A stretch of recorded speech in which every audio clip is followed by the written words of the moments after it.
بسم اللہ الرحمن الرحیم۔ عزیزان گرام قدر، ہمارے لیے ایک کانسیپٹ جو کامنلی ہمارے ہاں پایا جاتا ہے وہ یہ ہے کہ قرآن پیغمبر اکرم صلی اللہ علیہ وآلہ وسلم کا اور اسلام کا علمی معجزہ ہے۔ ایک سوال یہ البتہ ہمارے ذہن میں پیدا ہوتا ہے کہ آج سے 1400 سال پہلے اس علمی معجزے کو جو نازل کیا گیا اس کی اپنی وجوہات ہیں۔ وہ زمانہ جس میں قرآن کا نزول ہوا ہے، اس سے پہلے کیوں نہیں نازل ہوا قرآن، وہ اپنی جگہ ایک بحث ہے۔ ایک خاص زمان اور مکان جب آمادہ ہوا ہے زمین پر تو اللہ تبارک و تعالیٰ نے قرآن کو نازل کیا، ایک علمی معجزہ۔ ایک ایسی سرزمین پر نازل کیا گیا کہ اگر آپ تھوڑا سا ہسٹری کو اسٹڈی کریں گے تو آپ کو پتہ لگے گا کہ اس زمانے میں جو دو بڑی سپر پاورز تھیں، ایک طرف رومن امپائر اور دوسری طرف پرشین امپائر،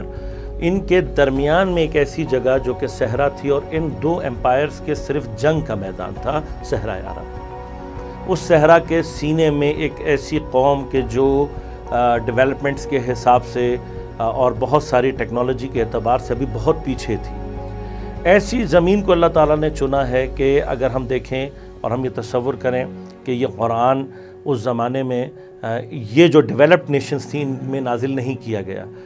اس کی ایک وجہ شاید یہ تھی کہ قرآن اپنے آپ کو ان تمام الزامات سے محفوظ رکھنا چاہتا تھا کہ جو لگائے جاتے کہ جی اس زمانے کے علماء نے اس کو تیار کیا۔ ایک ایسی سرزمین پر قرآن کو نازل کیا گیا کہ جو علم اور ٹیکنالوجی کے اعتبار سے اس وقت دنیا کی سب سے پسترین جگہ تھی،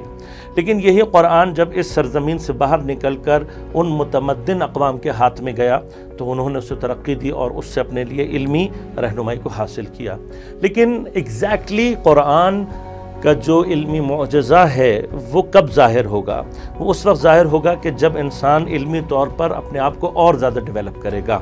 لہذا ایک کانسیپٹ ہے، اس پہ غور کیجئے گا کہ شیطان اور اس کی جو قوتیں ہیں وہ آج سے 500 سال پہلے تک ان کا جو کام تھا وہ یہ تھا کہ وہ انسان کے توہمات، اس کے خرافات، اس کی جہل، جادو، سحر، اس طرح کی چیزوں سے انسان کو خدا اور دین کے مقابلے پر لے کر آتا تھا۔ لیکن یہ جو ویسٹ میں ایک رینیسنس کی تحریک چلی ہے، مجھ سے مت پوچھیے، آپ جا کر کسی بھی رینیسنس کے اگر کسی بھی اسکالر کو جا کر اٹھا کر دیکھیں گے تو آپ کو پتہ لگے گا کہ رینیسنس کی تحریک anti religion, anti God, anti جو ہے وہ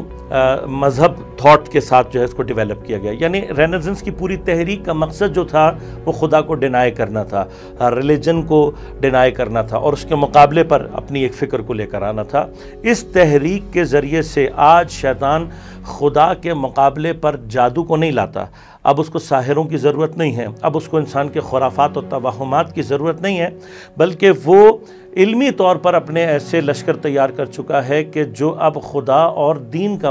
جو رد ہے وہ علمی طور پر کر رہے ہیں۔ اور جتنا اس طرف سے علمی طور پر قوت پیدا ہو رہی ہے اتنا ہی آج قرآن اور نہج البلاغہ جیسی کتابوں کی ضرورت خود بخود ایجاد ہو رہی ہے۔ اب جا کر دنیا کو پتہ لگے گا کہ قرآن کا جو علمی سٹیٹس ہے وہ کیا ہے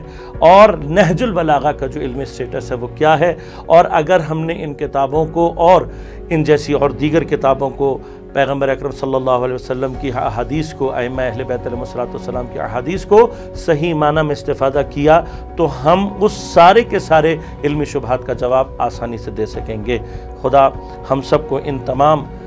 جتنے بھی علمی خزانے ہیں دین کے اور اہل بیت کے، ان سے صحیح استفادہ کرنے کی توفیق عنایت فرمائے۔